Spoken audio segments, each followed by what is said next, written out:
Hey everybody, it's Jared with Wonderfully Wander.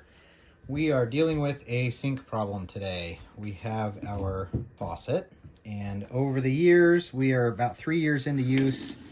Now we don't get a normal stream. It's kind of, the button's worn out. We can still get it to do this, but it won't go off.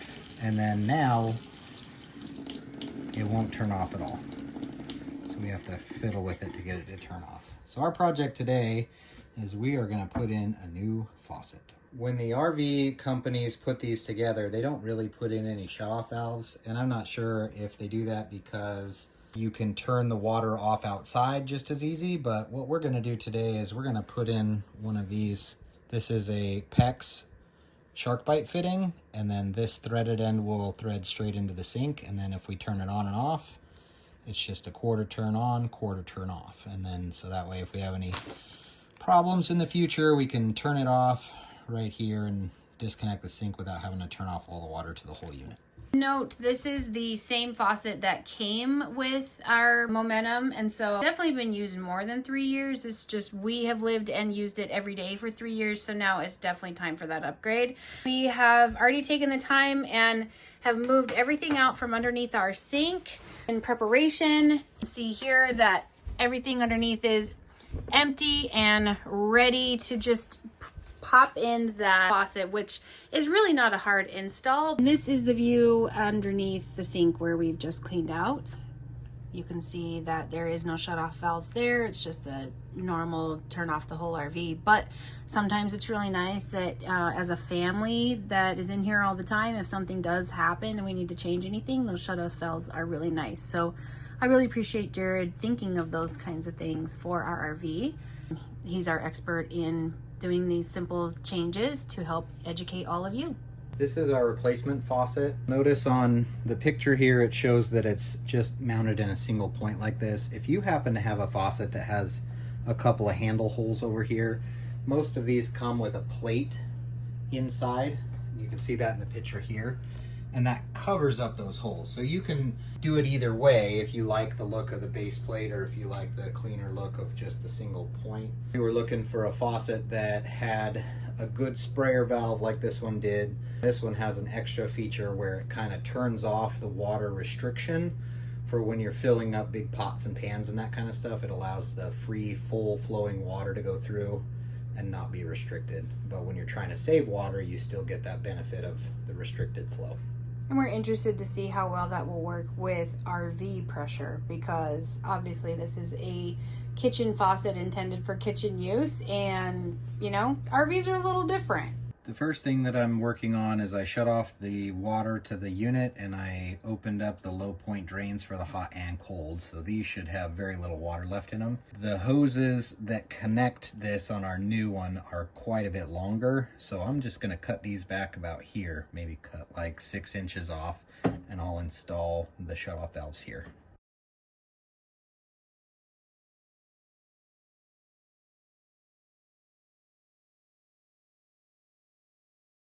I really like using these wedding ring style crimp bands because they're super easy to get into in tight spaces. You just put this tool on, make sure it's got a little gap at the top, and that fitting is not going to leak. And round 2.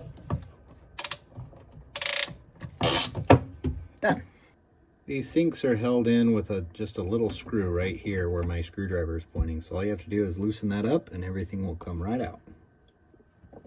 Now that I've loosened up this ring, everything's ready to come out. You just have to disconnect all of these fittings. And I'm going to take this weight off and then everything should slide right out.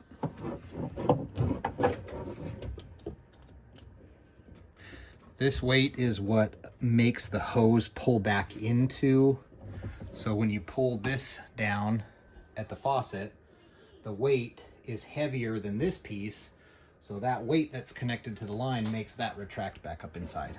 So that's why you need the weight.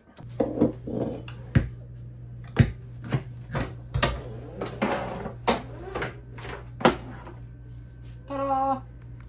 I appreciate how easy they are making faucets to install now, because this is the whole faucet. Those attached to the shutoff points that I just put in. That's the whole hardware and everything that holds the sink in. That's it. It's so easy. And it comes with this little tool that slides straight up the pipe. You really don't even have to crawl underneath the sink. You can just grab it with your hand.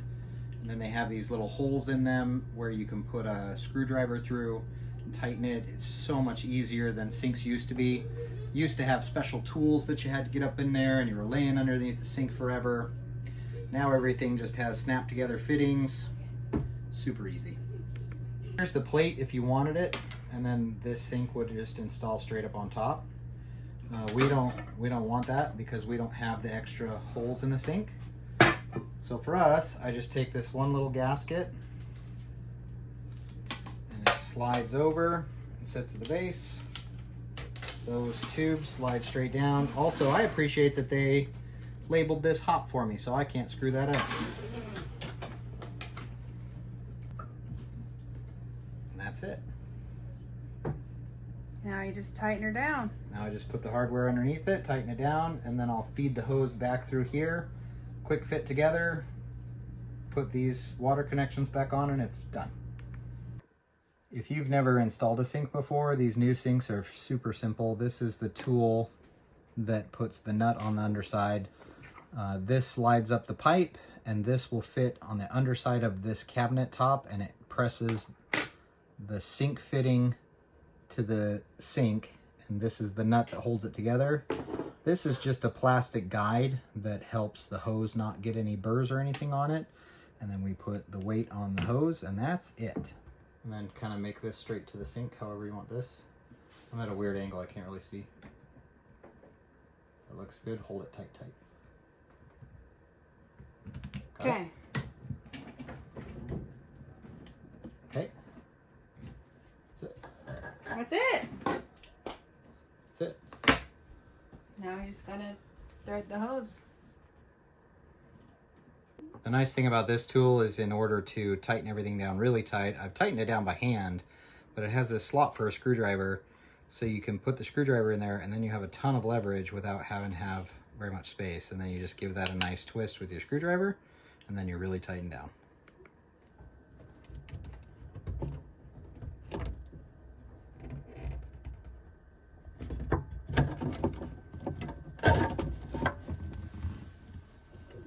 Nice. This is the hose for our sprayer head, and it just feeds backwards straight into the faucet. And then we have our sprayer head right here that will attach to this.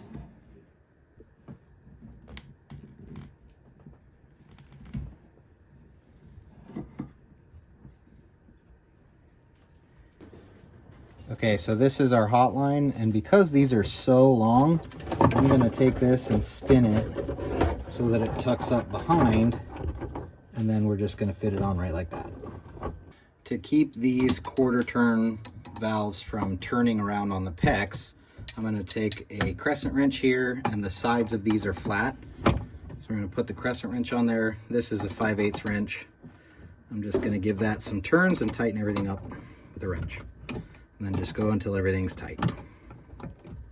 Once you've installed your shutoff valves, make sure that they're closed. And if you think about this, if it's pointed across the pipe, that's like it's closed.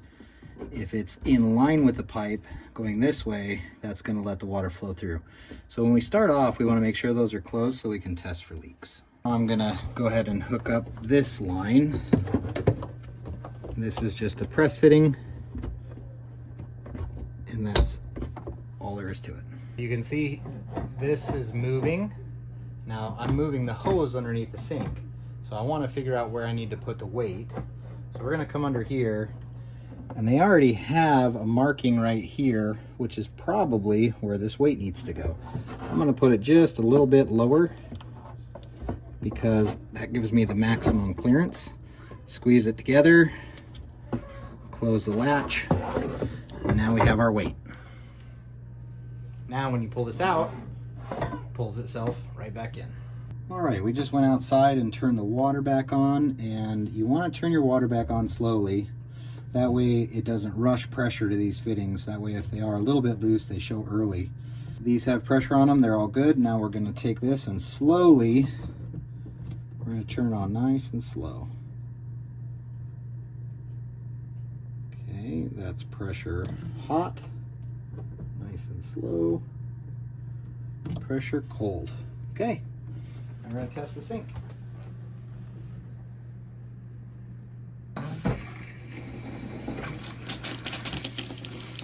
There we go. All right. There's our boost power.